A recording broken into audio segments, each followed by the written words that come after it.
Il y a quelques jours, nous avons reçu un nouveau mâle Saïmiri qui s'appelle Maurice. L'idée, c'est dans un premier temps de le mettre dans une petite cage qui elle-même est à l'intérieur de la loge des Saïmiri pour qu'ils puissent se voir sans qu'il y ait forcément de contact vraiment direct dans un premier temps. Tu vois, il y a plein de copains. Ça va faire à peu près 3 semaines, un mois que je m'entraîne sur le spectacle Otari. Et c'est vrai que c'est assez angoissant. Pour Fabien, le seul vrai enjeu, c'est de s'approprier le spectacle et de gérer les gars. En fait, il faut juste que tu doubles au niveau de la nageoire. Je sens que la tâche ne va pas être si facile. Jeanne, je vais au Tigre. C'est le jour J en fait, le jour où on doit endormir Juanita. L'anesthésie, elle est nécessaire parce que je vais devoir mettre un implant sous sa peau. Juanita ne respire pas. Elle est en apnée. Le temps que le produit agisse aussi, je lui ai fait un stimulant respiratoire. Ouais, c'est bien. Je la vois commencer à cligner de l'œil, bouger l'oreille, donc là c'est vraiment les premiers signes de réveil. Et puis très vite elle va se mettre debout.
Ce matin, c'est un peu particulier. Je ne vais pas sur une session de soigneur d'un jour.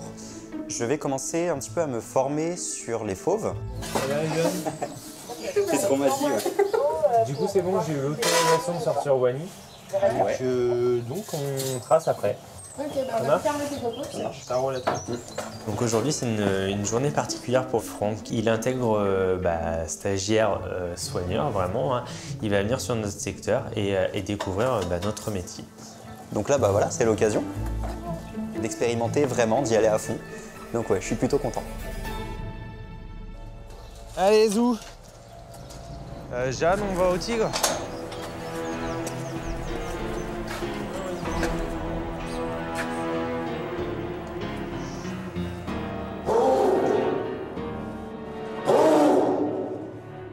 Sortir les tigres, on le fait relativement souvent sur soigneur d'un jour, mais je suis toujours content d'y aller, de voir des tigres comme ça à même pas 1 mètre, voire 30 cm. Même si on le voit assez souvent, ça impressionne quand même pas mal.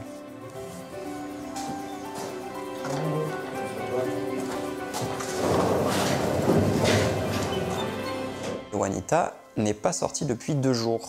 En plus, la pauvre, elle a été endormie, il y avait du monde autour d'elle, donc elle était quand même pas mal stressée, et elle est très pressée de sortir. Bizarrement, ce matin, il n'y a pas de feignant. Tout le monde sort directement. J'ouvre à Jalo en premier, puis Juanita, et Juanita s'empresse d'aller dehors. Ça va, Wani? On les voit, ils sont trop contents de se retrouver, et Juanita est en très très bonne santé. Je suis toujours super content d'être là. Je suis vraiment heureux, je me dis que voilà, c'est une grande chance que j'ai et je suis super content d'être ici.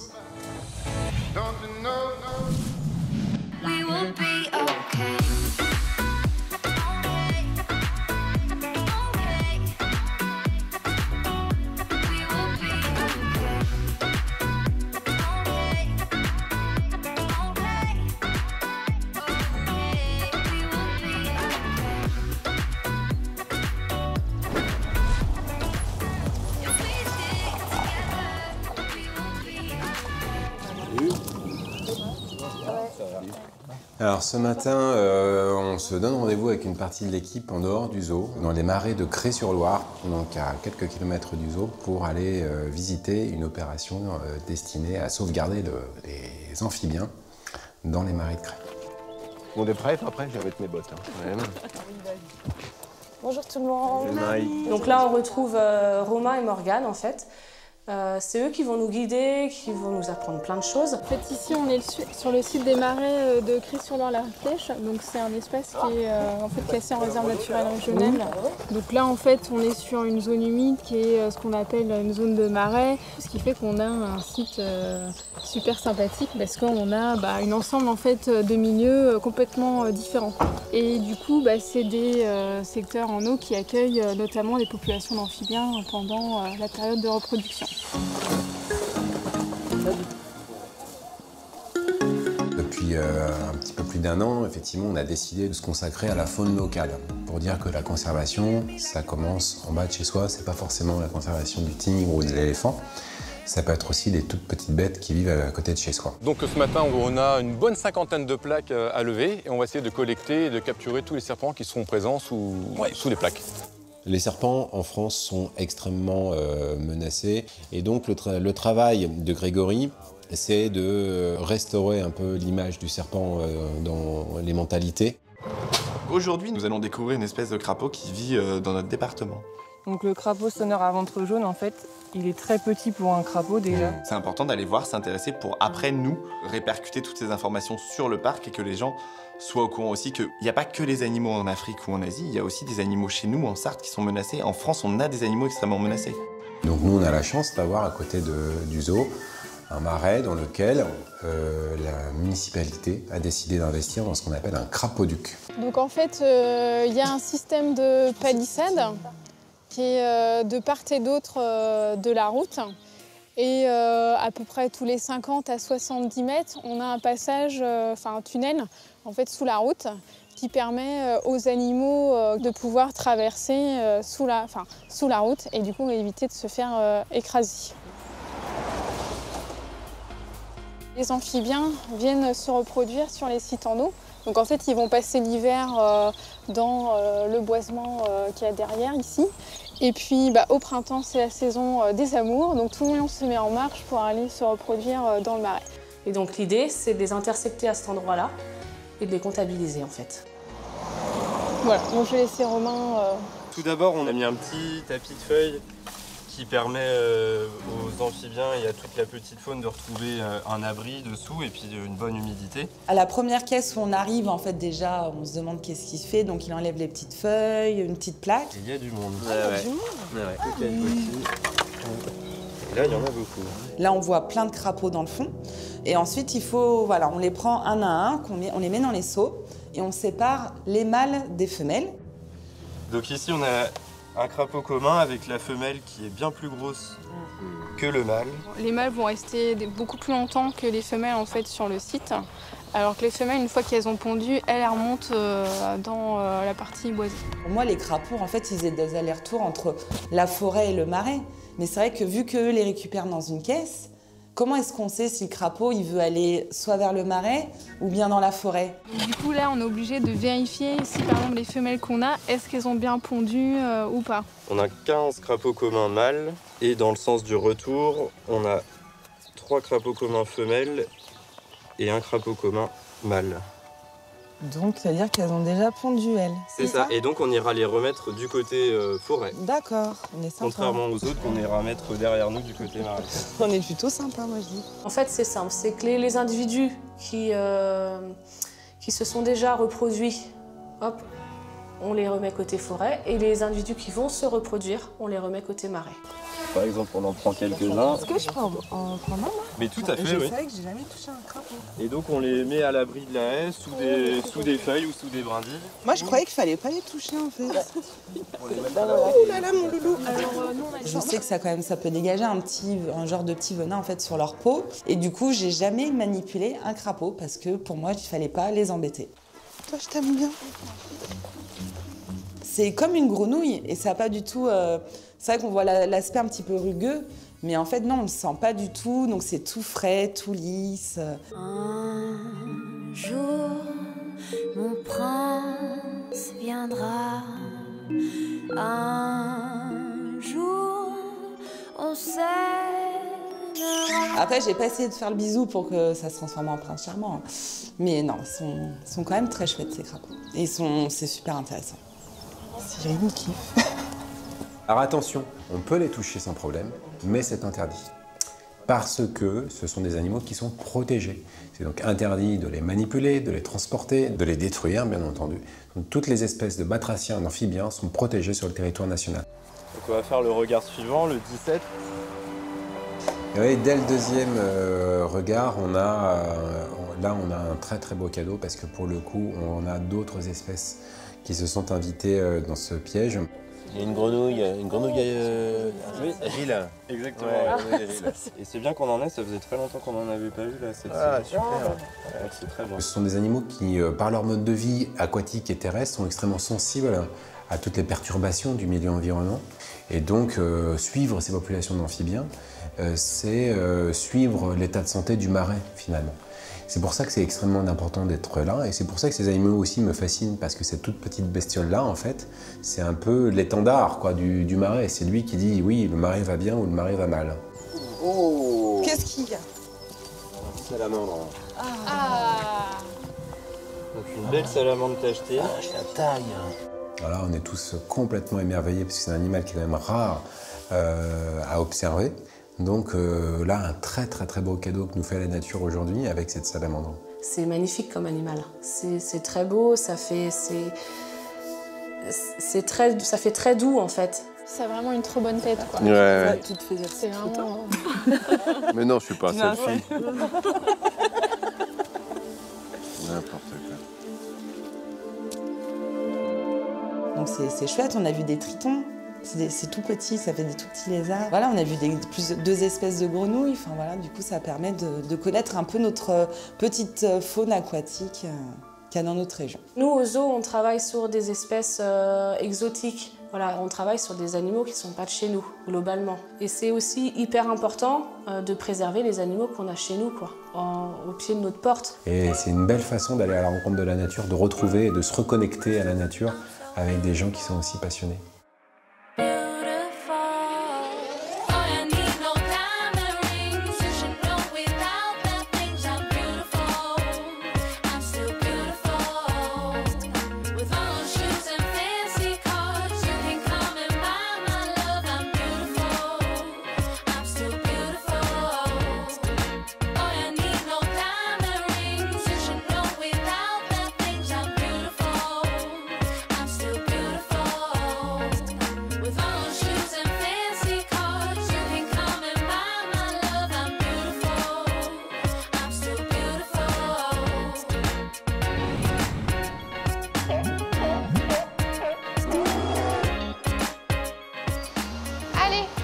Tu peux t'asseoir sur le coffre.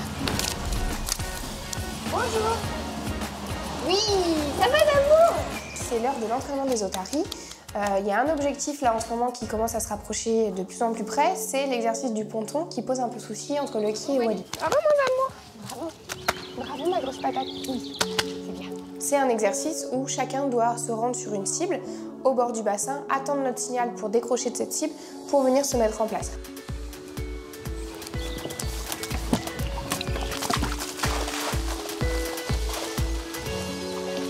Il faut le retravailler. Ces derniers temps, on a un peu perdu l'exercice. Lucky a perdu un petit peu son envie d'y aller et Wally a tendance un petit peu à vadrouiller et profiter du système. Non.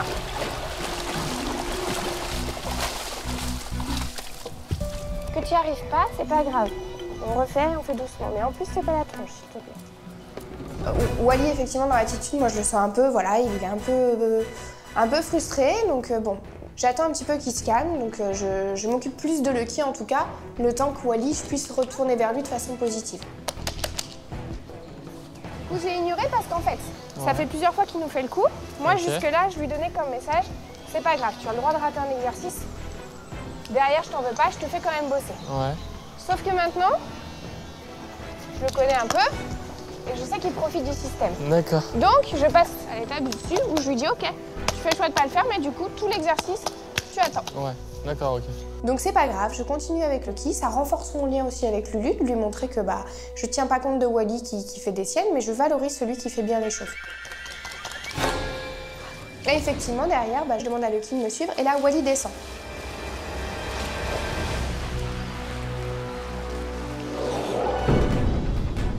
Wally agresse Lucky. Donc je continue mes exercices et puis Wally décroche, redescend à nouveau de sa chaise. En place. Wally, en place. Il est face à moi, j'ai le target en main, je sais très bien ce que veut Wally. Wally, ce qu'il veut, c'est prendre le target, s'énerver dessus en fait. Quand il est pas content et qu'il y a le target qui traîne, c'est son truc. Ça, c'est le target. Tu vas en place? C'est bien, garçon. Et tu restes. Ça marche.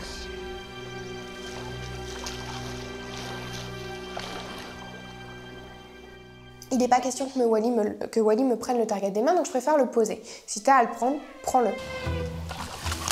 Non, ça c'est le target. Là, ce qui s'est passé, c'est qu'il n'a pas accepté le fait que je m'occupe plus de Lucky que lui. Mais en l'occurrence, il y avait une raison. Je ne pouvais pas m'occuper de lui tant qu'il était dans quelque chose de négatif. Sinon, je l'encourageais à continuer cette attitude-là. Où mon target, il a coulé, c'est ça? Il est au fond de l'eau. Super. Super, Wally. Allez, viens. Parfait, mon amour. Donc, une fois que j'ai rentré Lucky, je retourne sur la plage, je me présente, et là, Wally, tout de suite, sort de l'eau, se met en place. Tu as un sale caractère, Wally. Donc, clairement, c'est une attitude qui est plutôt positive de sa part. Là, on est retourné un peu en arrière. Généralement, Wally, une fois qu'il s'est vexé, il s'est vexé. Il ne fera pas d'effort. D'accord. Donc ça, c'est une très belle attitude qu'il faut absolument que j'encourage. D'accord. Parce que c'est une bonne volonté de sa part et qu'il aurait très bien pu faire le choix de rester dans le bassin. Ouais. Je ne peux pas ignorer ce comportement-là. Il a le droit d'être énervé, il a le droit de me le faire savoir, à moi en tout cas de valoriser derrière quand il veut revenir vers moi. Voilà, dis plus rien. Hey, c'est bien, Wally. Bravo. Est-ce que ça va aller le coup de s'agacer?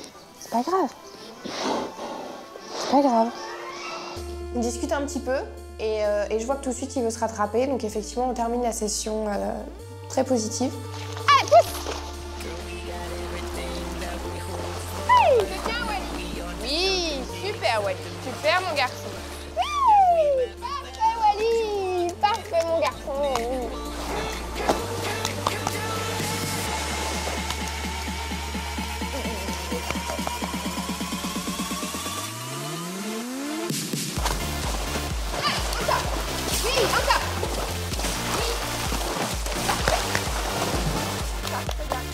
À la fin de cet entraînement, je me dis qu'on a évolué avec Wally, c'est-à-dire que je ne l'ai jamais vu autant disposé à revenir en arrière alors qu'il était quand même allé sur déjà une agression envers Lucky. Donc je me dis, bon, ça faut le prendre en compte, mais attention, lui donner la chance de revenir, c'est aussi lui dire, bon, c'est pas si grave, tu peux revenir, tu vois. Donc attention, faut pas non plus que ça devienne récurrent. Effectivement, il a le droit à l'erreur, mais on mord pas les autres pendant un entraînement. Très bien, mon boy. Je suis très fière de toi, c'est très bien. C'est une belle attitude, mon garçon, c'est très bien.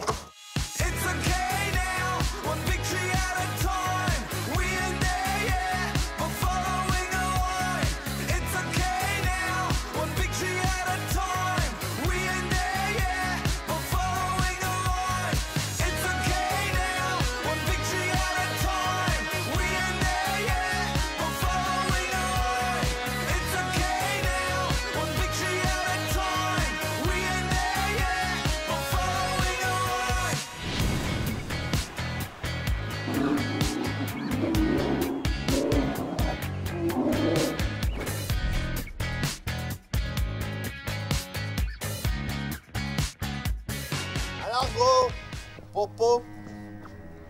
Non mais popo. Cet après-midi, en fait, je reçois un appel de l'équipe éléphant pour me dire que Igor, notre mâle grizzly, a réussi à passer sous une clôture et qu'il se retrouve dans une zone interdite. Allez, t'es stress.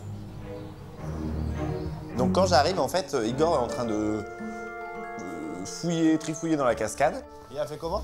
Il est passé en dessous au niveau de la cascade. Tu l'as vu faire? Bah ouais, on l'a vu faire, on était en pleine... plein animé et hop, il est passé vraiment juste en dessous. Mais en fait, cette cascade est fermée pour le moment. On a refait du béton parce qu'ils nous ont tout cassé dans l'hiver. Donc on a fermé pour pas qu'ils aillent marcher sur le béton et casser à nouveau. Mais il a réussi à passer sous le fil de clôture. Et ce qui fait que maintenant, en plus, il a un peu peur de se prendre le jus, donc il veut plus redescendre. Alors qu'il a jamais... Bah il va falloir qu'il sorte, c'est tout. Ah mais ce qu'il y a, c'est qu'il y a Ivan qui commence à l'appeler. Ouais, j'ai vu que ça stressait un peu. Et du coup, on voit qu'il commence à se taper des allers-retours. Tu vois, il est passé... En même temps, c'est étonnant qu'il ne l'ait pas fait avant. Ouais. Le truc, c'est que quand ils passent sous ce fil, normalement, ils sont censés prendre des châtaignes. Mais je pense qu'ils sont encore trop bas, le fil a été mis trop haut, donc ils y touchent pas. Et même s'ils ont tellement épais de poils que de toute façon, dans le poil, ils se prennent pas le jus. Donc je pense que le fil était trop haut. Il faut qu'on trouve une solution, il faut qu'on le sorte de là. Appelle-le. Ivan! Allez, tu viens, gros! Tu viens, gros! Ça a été bougé, ça? De quoi? Le fil, non, n'a pas été bougé. Allez, tu viens, gros! Bah là, ce qui est craignos, c'est que... C'est le béton, surtout. Bah, ils ont vu qu'ils pouvaient passer, quoi. Ouais. Il va falloir les renfermer pour refaire ça. Allez, Ivan! Allez, gros! Va, bonhomme! T'as rien à lui lancer, là? Non. Allez, gros! Stressant, oui, ça reste toujours stressant parce qu'on sait pas comment ça peut partir. Alors un problème, ça peut très bien se passer pendant 1 heure, 2 heures. Et puis d'un moment à l'autre, en l'espace de quelques secondes, ça peut partir en vrille. Parce que là, même là, si on fait rentrer les deux autres, enfin, lui, en gros, il est bloqué là, dans cette zone-là. Là, tout simplement, en fait, on va faire les choses donc assez rapidement parce qu'il faut pas perdre de temps, mais il faut rester quand même assez concentré et faut pas se précipiter et faire de bêtises. Ivan! Bah là, il faut les appeler pour qu'ils captent qu'on est là. Mais il faut surtout avoir de la nourriture avec parce que sinon, ils viendront pas. Tu veux que j'essaie de lui envoyer une pomme de là? Ivan!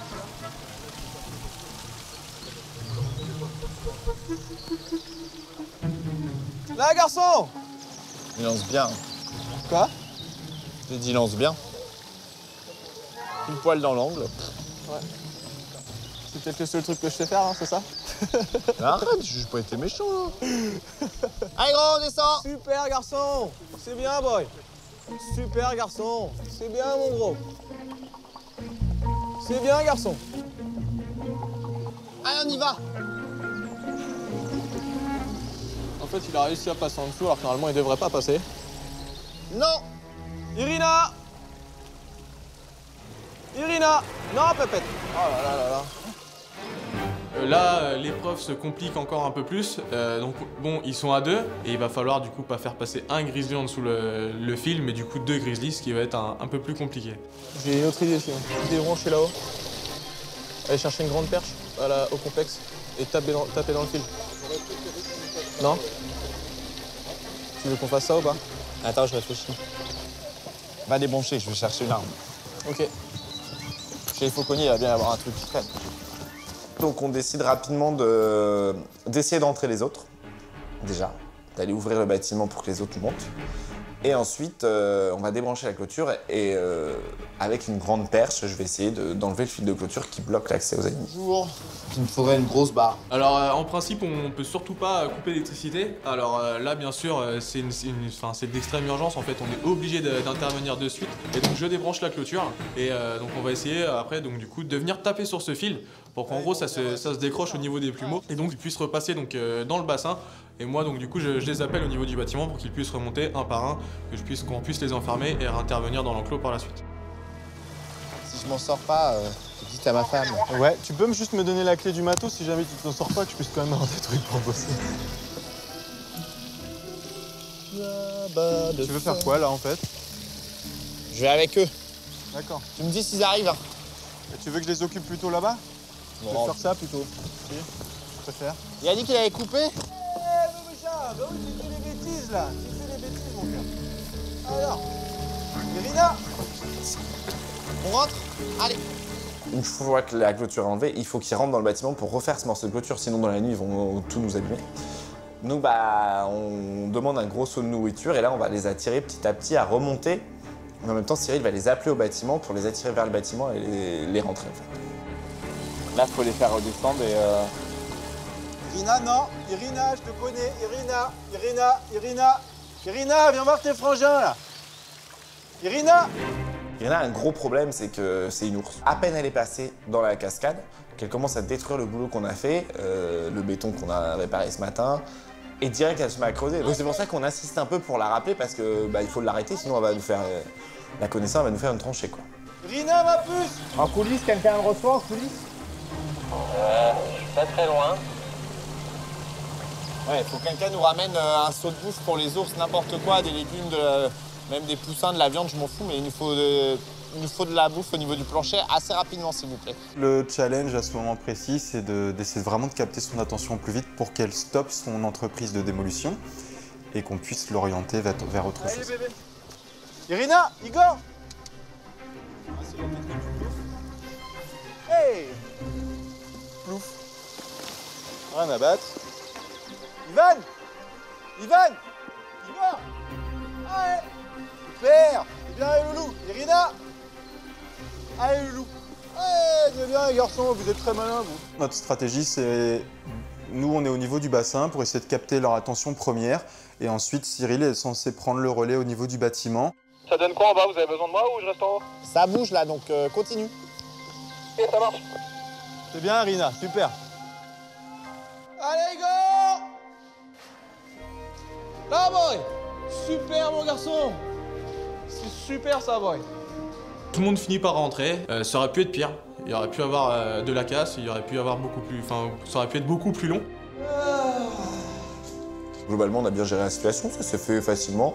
Les ours n'ont pas stressé, nous pas trop, je pense pas. Je pense que mes soigneurs n'ont pas stressé non plus, donc non, ça s'est bien géré. Yeah, baby, I'm cool like. Damn, baby, I'm cool like. Yeah. The girls wanna play with boys and the boys wanna play with girls. And the girls wanna play with girls. Boys wanna play with boys. Oh boy, don't you love this girl? The girls wanna play with boys and the boys wanna play with girls.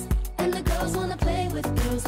And the girls wanna play with girls. Yeah. The girls wanna play with boys. Boys and the girls. The girls wanna play with boys. Bon bah allons-y, allons voir Maurice. Je vais protéger les vers de la pluie. Je vais faire une petite visite à Maurice dans la loge des Sailles. Je préfère l'appeler Momo, c'est mieux. Maurice? Non, Momo. Moi j'aime bien. J'aime bien dire bonne nuit Maurice, ça va Maurice. Ce qu'on va faire, c'est que je vais en donner à Maurice. Et toi, t'as qu'à donner un peu aux filles. Salut. Bah loulou. Qu'est-ce qu'il y a? Regarde ce que je t'amène. Ça fait quelques jours qu'il est arrivé et on va pas faire une mise en contact directe tout de suite. En attendant, il est encore dans cette petite cage. C'est tout? Tu veux plus? Oh bah si. Bah Maurice. Tiens Maurice, le dernier. Les filles. Bon, on a envie qu'il soit bien, donc... Oui, non mais ça va, on a compris. Quand on voit sa petite tête qui réclame un petit peu plus de verre de farine, on n'a pas envie de lui dire non. Allez, pas trop, c'est la dernière. Maurice. Maurice, là. C'est trop excellent. Il les rattrape. Eh ben non, il va pas refuser des verres de farine. Allez, Maurice, un dernier, hein. Après, c'est fini. Tiens, bonhomme, là. Bon, allez, ça c'est bon. Ah bah c'est bon, tout le monde est rentré, ouais, les poules. Hop. Bonne nuit, Loulou. À demain.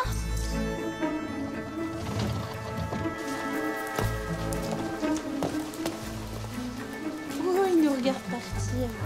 Aujourd'hui, je suis en formation sur le secteur 3 avec Thibaut. L'objectif, c'est que je découvre l'organisation du secteur. Laisse appuyer. Les formations, c'est toujours très intense. Ça, pour les familiers, toujours un petit peu de verre de farine. C'est le chauffage, c'est ici qui s'allume et qui s'éteint. Tu remets pas les cadenas comme ça. En fait, ils sont capables d'ouvrir la porte. Ah oui, d'accord. J'arrive chez les Saïmiri pour faire un petit coup de propre en fait chez Maurice. Pendant en fait qu'il soulève la cage un petit peu trop haut, on laisse sortir Maurice. Maurice, tu es un petit... Je sais pas s'il va bien vouloir re-rentrer tout seul. Allez, c'est là, on y va. Dans la journée, notre stagiaire nous informe qu'elle trouve une kangourou pas très bien. Qu'est-ce que t'as, toi? Et alors, Nénette? Et effectivement, on trouve cette kangourou qui est un peu patraque. Bah alors, ma belle, c'est pas la grande forme quand même. On a eu un cas similaire il y a très peu de temps, d'une maladie qu'on appelle la yersignose. Et le problème de cette maladie, c'est qu'en général, quand elle se déclare, il est trop tard. C'est quoi ça?